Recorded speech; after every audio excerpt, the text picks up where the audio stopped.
testosterone limits. That was the way they tried to legislate for this issue, and they set the limit at 10 nanomoles per litre, and then that was overturned and reversed in 2015, and now we're looking at 5 nanomoles per litre is how they're going about doing things.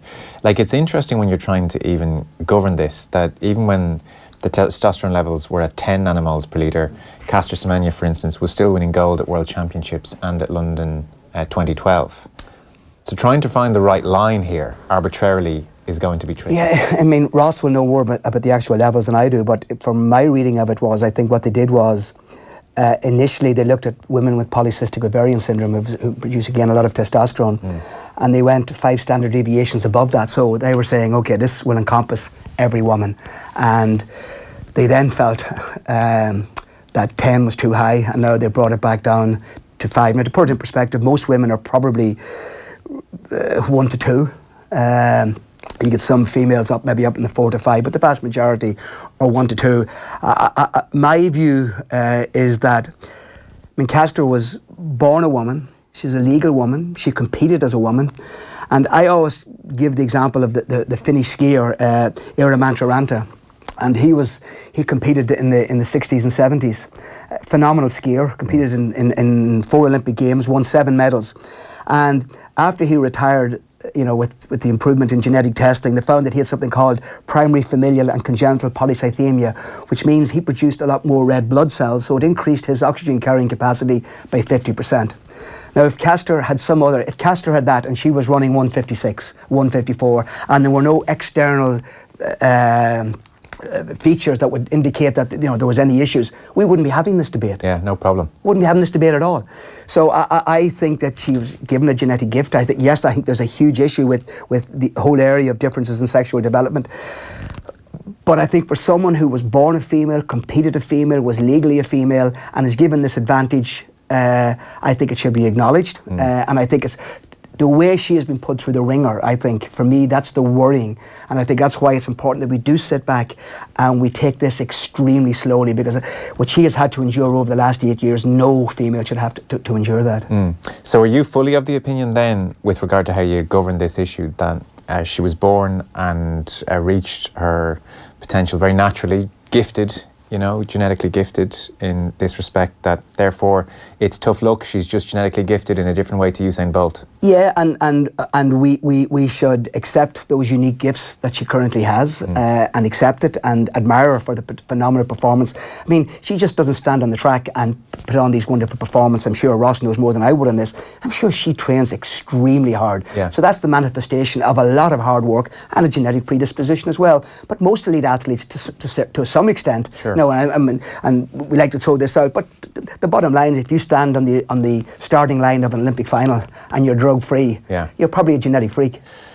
That is true. In elite female athletics, the number I was reading from an IAAF doctor said the number of intersex athletes is 140 times what you might find in the normal female population. So clearly, this is going to be more common in elite female athletics. To what extent does it damage the integrity of the competition? Well, I think that's something we have to be very careful. I think it's not binary, and Ross has already said that. I think the transgender issue is a different issue. Yeah. I think if you're born a female, you're legally a female, you've competed a female, and all of a sudden you get to 19, 20 years of age and you're these tremendous performances, and then all of a sudden people want to reassign you to be something who you're not. Yeah, let's park transgender for a moment. Yeah. We will come on to transgender. But in Semenya's case, that's what I'm saying. Well, why would she be reassigned to anything? She has been born a female, socially a female, legally a female, competed as a female. Why should she have to be reassigned? Yeah, well, the word from female athletes or competitors is that it's not fair, is what they say. That she has an hyperandrogenism. Yeah, correct. Is the phrase. Ross, where are you in all this now? Yeah, again, I'll talk. Talk generally. No, talk about the many intersex athletes that we don't even know about. Talk to us generally. Yeah, and there are a lot. So when the IAAF brought out a study in 2011 and 2013, they said that there were 9 in those 2 World Championships alone, and there are others going back 20, 30 years. So they are probably overrepresented. And one side of this debate will argue that overrepresentation is symptomatic of advantage. The other side would refute that and say that East African runners are overrepresented in distance events and West African or Jamaican athletes are overrepresented in sprint events. So the DSD issue is so complicated. Like you said, you'd read for 4 hours today and all you'd achieved was confusion. Yeah. The more you read, the more confused you will be. It's so complicated because every single point has a counterpoint, and that counterpoint has a counterpoint, and you end up basically in this vortex of playing devil's advocate with yourself. It's honestly the most complex problem I've ever had to put my mind to in sport. And Niall's hit one of those. So there's it's a natural genetic advantage. Someone on the other side of the debate will say, well, it's fine, it's a natural genetic advantage, but it's a genetic advantage that challenges the boundary between male and female competition.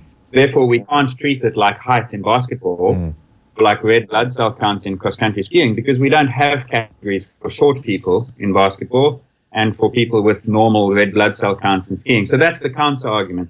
My overall position is that I just think that you've got to look at it as a risk-reward question, and I think that the risks medically and socially, ethically, morally probably outweigh the rewards, because when you look, and we can talk about the previous court case, was the 2015 case that you alluded to.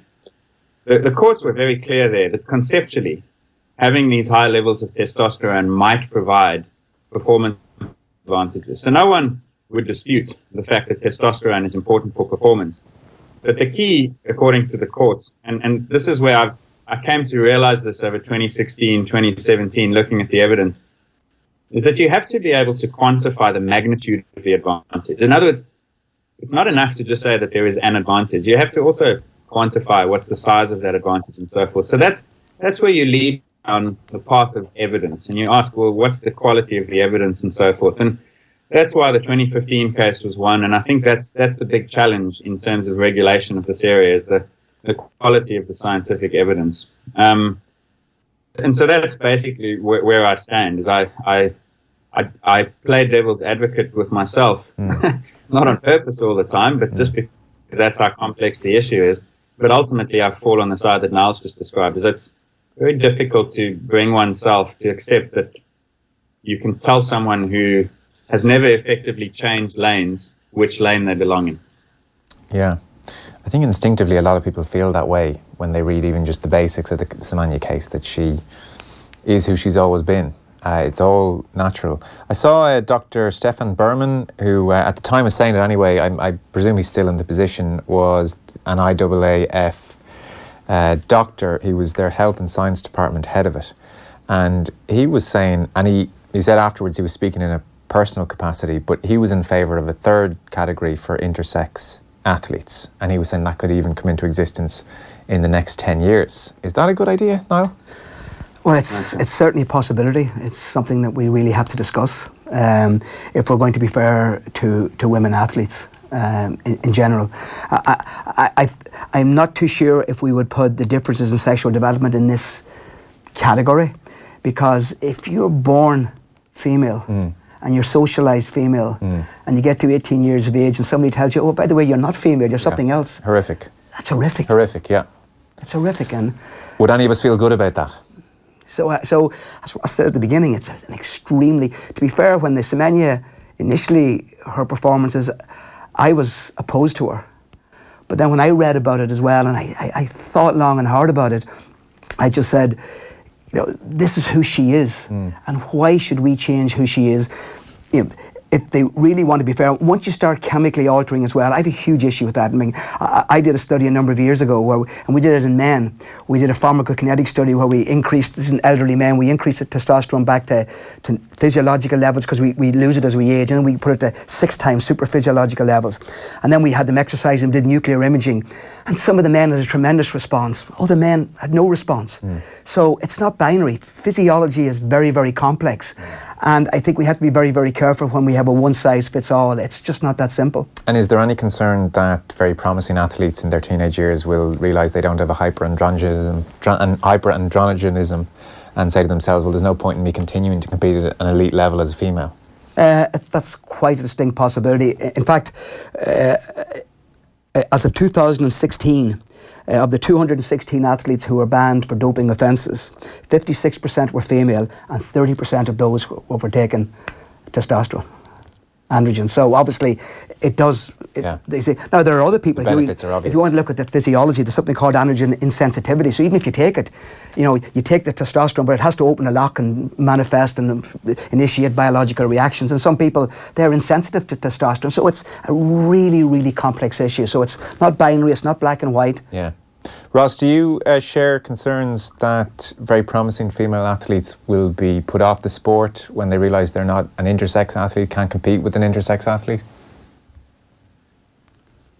No, I think these DSDs are too rare to do the damage that people are speculating. I think there's a little bit of overreaction to that. They're so uncommon, and in the future I think they'll become less and less common, because which actually makes them qualitatively and conceptually different from transgender, which I think will increase in prevalence over time. I think these conditions will get less and less common, and that's why I understand conceptually that you could create a third category, but it's completely untenable. I mean, there are countries in Africa where these conditions are so stigmatized that your life might be in danger if you were to be disclosed as having one of them. So it's just not possible. Aside from the practicalities, like even if they triple in number, there'll be 30 athletes across 20 different events for women.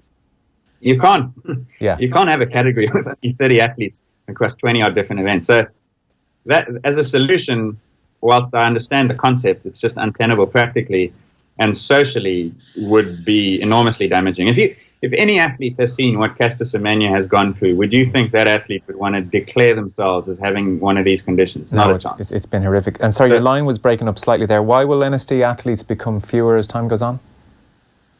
I think because the quality of the medical treatments and the ability to diagnose and treat those children as they are born and reach puberty, adolescence will improve. And so, again, this is speculative, but I think the prevalence obviously varies widely around the world, but the management of DSDs changes also. And so I think that the overrepresentation in part reflects which countries dominate the sport. And I suspect that over time, in generations from now, they will be treated medically slightly differently, and therefore will be less likely to emerge as adults in sport.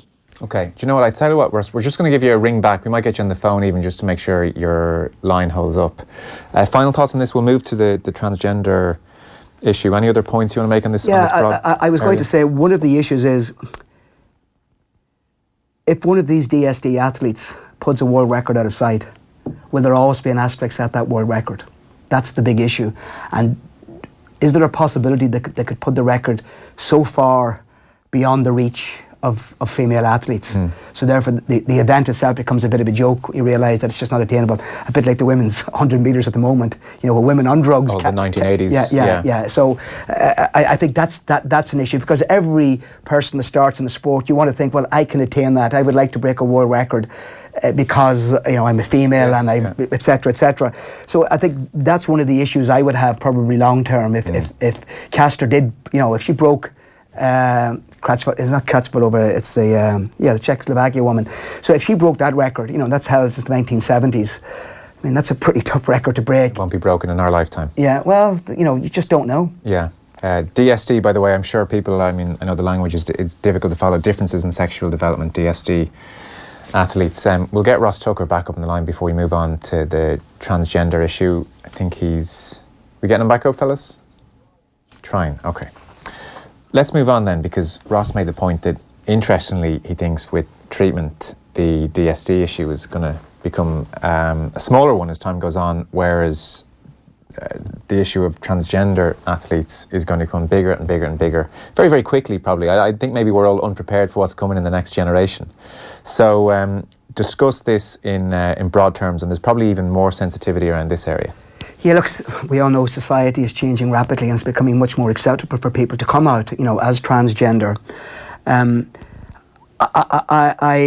Again, we don't have a lot of information. We're really at its infancy here. There's not a lot of data to indicate how hormone suppression, how it affects former males long term who reassign. So it is an issue.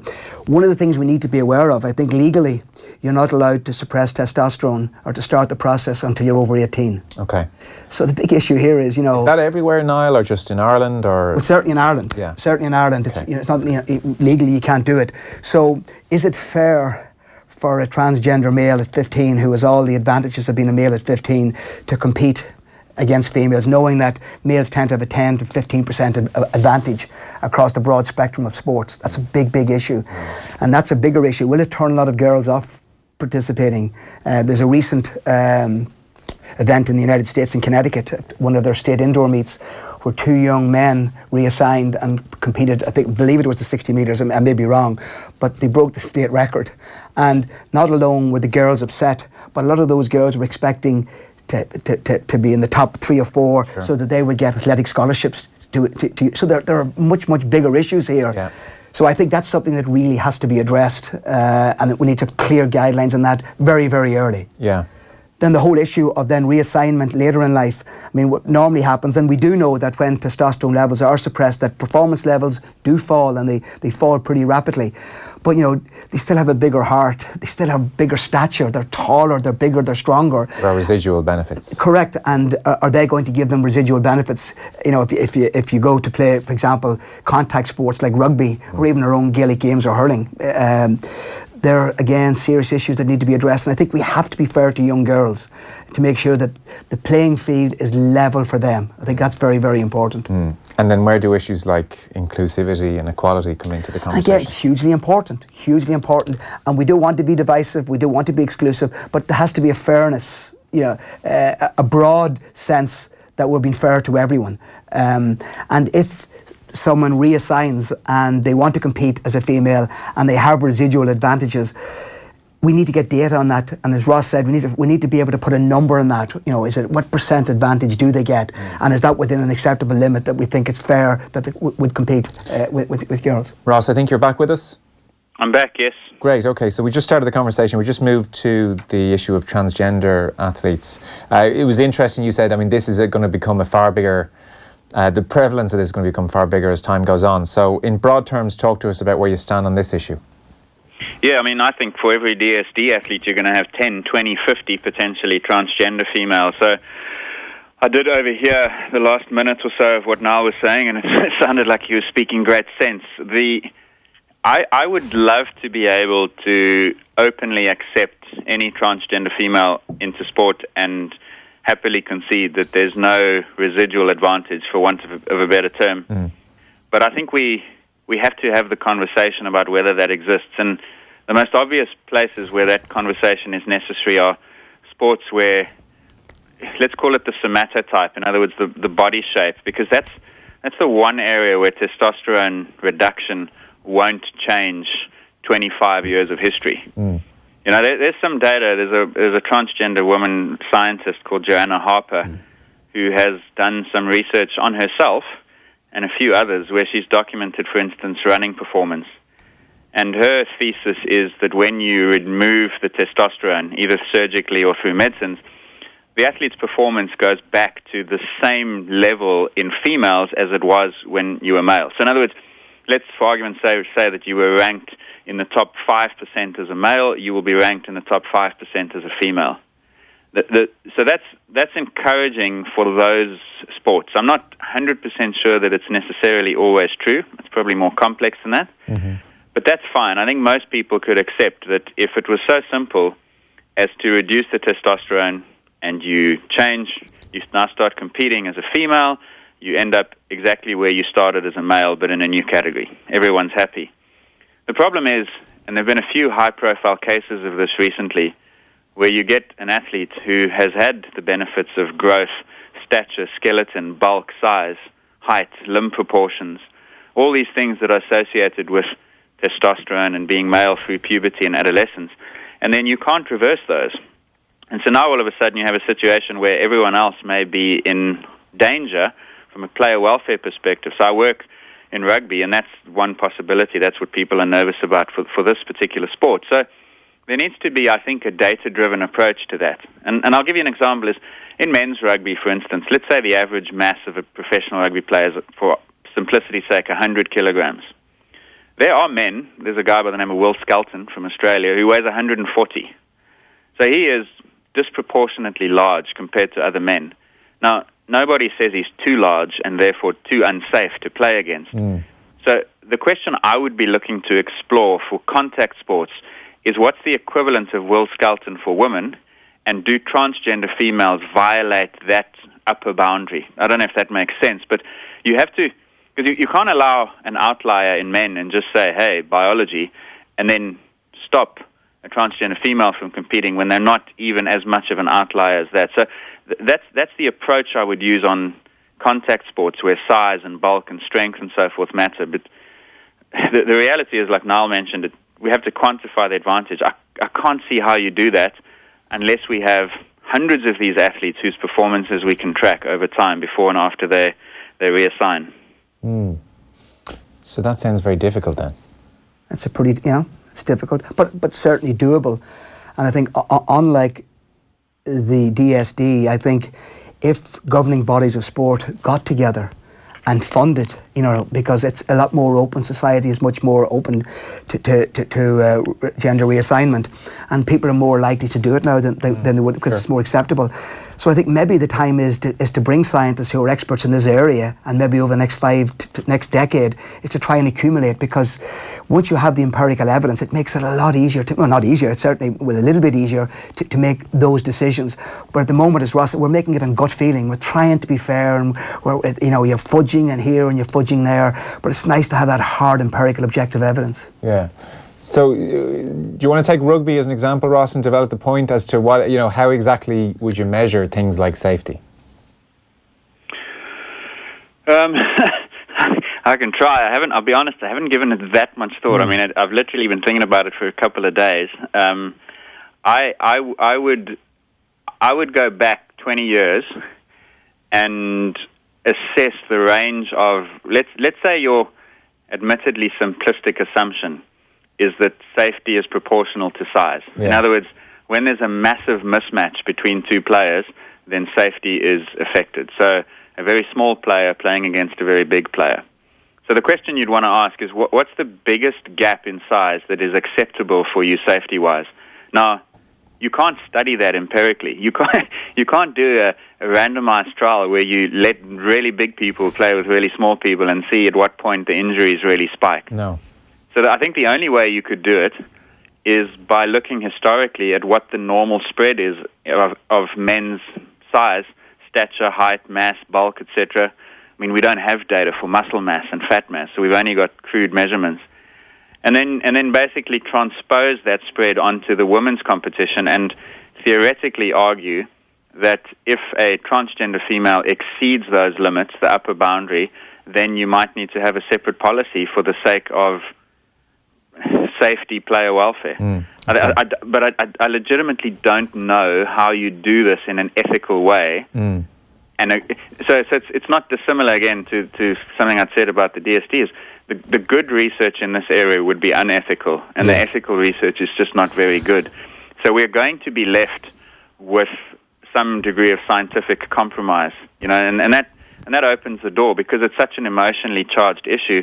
There are philosophies and ideologies, and in the presence of bad science or weak science, compromised science, they are going to be very critical. So I look, for instance, in the debate around when Martina Navratilova tweeted and then everyone climbed into her and so forth, there's a real lack of knowledge in forming opinion at the moment.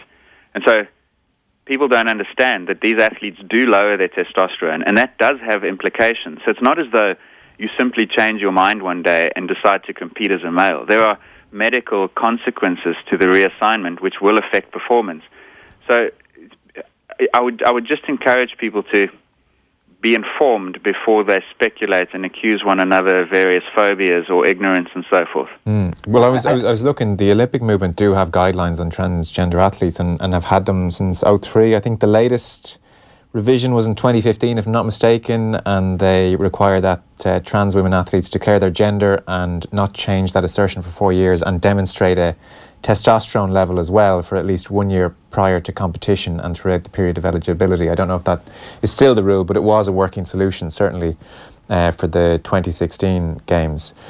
What about the issue, and Niall touched on it, Ross, or sorry, did you want to come in on his point? I was just going to, I don't know if Ross, if you heard the discussion earlier on, in Ireland it's prohibited for teenagers to be either pharmacologically or surgically altered until they turn 18 years of age. Yeah. So that whole issue of the adolescent growth spurt, teenage years, and because I would think there are teachers listening or coaches listening, and they're probably at the coalface here and dealing with these issues, and they want to do right by everyone. They want to be protective of young girls playing sport, and equally, Ross, I would presume they don't want to stigmatise anyone. They want to be open and inclusive. And what do you do? Yeah, that policy that Niall mentioned is in the US as well, and there are a couple of high-profile school sprinters, I think in North Carolina. Yeah, he I mentioned. Might be wrong on the dates, Connecticut. They're in the US. Yeah, he mentioned that example. And it's the same scenario where they, for medical reasons, they don't give them the testosterone-lowering drugs until they've reached the sort of adulthood. And the result then is that they compete as girls when they are literally unaltered boys. And so that's an impossible dilemma. Like you can't solve that one other than to say that, sport has a right to exclude people who are not in the open category, who are in the open category, i.e. male, from competing down a level or across a level into female sport. Because, again, the concept is women's sport exists as a separate category for the integrity and the protection of the competition. And so my position there is more hardline. I think sport has a right to exclude people when they cross that boundary. It exists for a reason, therefore it must be defended. Lots of people won't like it. I think instinctively a lot of us feel that way now. Yeah, and it's interesting because I spoke on another show recently, and there was a representative, from the transgender community who had played a very, very high level of soccer. And I spoke to her afterwards for 20 minutes, and I was blown away hearing her side of the story. And I, in fact, now have invited her to talk to our physical education students who are going to have to go out and deal with this in the real world. And I don't think we're prepared for it at all. And what was she saying? What kind of things jumped out for you? She doesn't see the advantages that we see. She said, obviously, with adults who have the testosterone reduction, and there is evidence clearly to show that reduction occurs very, very rapidly. And she told me that she found that her performances deteriorated to the same level as females within 6 months. So I think, and we have to be more open to, she said, the honest debate about it. There is no simple solutions but having the debate and be more open. And as Ross said, obviously we want to maintain the integrity of female sport, but we have to do it in an inclusive manner. I think that's very, very important, and to let a transgender athlete understand, well, look, there's a reason right now why you cannot compete, because you have such an advantage, although you see yourself as female. So I think there are issues and in the school that these people then are not marginalised in schools as well. We have to be much more open, and we have to then find ways to ensure that they continue to compete in sport at some level, or to continue to perform in sport, more importantly. Is this going to be on a sport by sport basis? It probably will be. Obviously, and as Ross said earlier on, the whole issue of stature, that's the big difference between men and women. Just men have a greater skeletal mass, they have greater muscle mass, they have greater stature, they're taller. So are there certain sports, where if you had a team that had a majority of these, is that fair? If there's more than if there's 7 transgender players playing, say, on a contact sport team, is that fair? I mean, there are issues that need to be addressed. And where do you draw the line? You say 7, I say 4, Ross says 12, off we go. Is it going to be a sport by sport basis, Ross? I mean, it was a very interesting point you made about how getting the best data, the only real way to do that is almost unethical. So there will be compromise science, to use your phrase. Will it be sport by sport? Yeah, it'll have to be. Yeah. And just to, before I go into that, when I say compromised data, what I mean is we'll have to be opportunistic and try and gather as much data through observation and opportunism as possible, because you can't design an intervention in this manner. It would be, I think, mostly unethical. So it'll have to be sport by sport, predominantly because the demands of different sports are obviously unique to the sport. There'll be some overlap, but the point ultimately is that some sports might be basically equalized simply by lowering testosterone levels, whereas other sports have to do a lowering of testosterone levels plus X, Y, and Z. Now, I don't know what X, Y, and Z are. I know, for instance, that in Australian Football League, they've taken the IOC policy, which says you've got to have your testosterone levels down for 12 months, and they've said for them it's 24 months. So they've doubled the period of suppression. There might be other competitions and other sports that say 12 months, but they compel the athlete to undergo certain other tests to ensure that they have returned to baseline or to normal levels. I don't know how you know what those are, but that's the sort of theories that have been doing the rounds. And so I think every sport is going to have to really grapple with it. I would crudely divide them into contact sports and non-contact sports, because I think the contact sports have a real issue around safety that the non-contact sports don't. Theirs is really just fairness and equality. So I think every sport will have to do its bit. The IOC have got a model transgender proposal which is waiting to be published. They announced a week before the court case in Lausanne regarding Semenya that they were going to wait for that decision before they proceeded. So a lot of people are watching this Semenya case to see and take their lead from it, because it may well have repercussions for how they proceed. But bottom line is that every sport and every federation they're not going to be on their own, but they're probably going to be asked to figure out their own way through this complex issue. Yeah. I think it's important also there that the transgender community embrace the notion of allowing data to be collected and not feel victimised at the same time. And I think it's so. In order for it to be done in an objective way, that the data will be meaningful. Yeah. Just before we let you go, Ross, I presume maybe you can speak about it. If you don't want, it's fine. How is Caster Semenya doing as a person? The toll and stress of this must be unbelievable. I heard she spoke incredibly well. Yeah, she spoke at the beginning and at the end, and she was there for the entire week. I haven't had a conversation where I've heard her say how she's feeling about it all, but it was quite remarkable to see her demeanour. She's the most incredibly impressive person in a high-pressure situation like she is.